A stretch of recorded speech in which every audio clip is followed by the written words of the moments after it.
એમના અકાઉન્ટમાં જે 3,25,000 હતા એમાંથી 3,24,000 ડેબિટ થઈ ગયા. મેં મારી પ્રીવિયસ રીલમાં લિક્વિડ ફંડ્સના બારેમાં શેર કરેલું કે કેમ પૈસા બેંકમાં ઓછા રાખવા જોઈએ, કારણ કે ઓનલાઈન ફ્રોડ્સ આજકાલ બહુ વધી ગયા છે. આજે આપણે એક કેસ સ્ટડી લઈએ, જે જેન્યુઅન કેસ સ્ટડી છે મારા એક ક્લાયન્ટની, જેના બેંક અકાઉન્ટમાં 3,25,000 રૂપિયા હતા.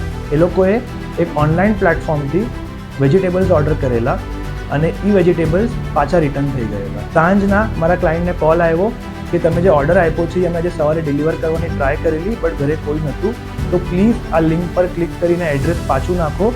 અગર કાલ સુધી આ ડિલિવર નહીં થયું તો તમારા રિફંડ અમાઉન્ટ નહીં મળે અને આ ઓર્ડર પણ કેન્સલ નહીં થાય. એ લિંક પર એડ્રેસ અને ડિટેલ્સ નાખ્યા પછી નેક્સ્ટ ડે એમના અકાઉન્ટમાં જે 3,25,000 હતા એમાંથી 3,24,000 ડેબિટ થઈ ગયા. હવે આ ટ્રેજેડીથી અવોઇડ કરવા માટે ઓલવેઝ સેવિંગ અકાઉન્ટમાં ઓછા પૈસા રાખવા જરૂરી છે. આગળ શું થયું એના માટે પાર્ટ 2 નું વેઇટ કરો.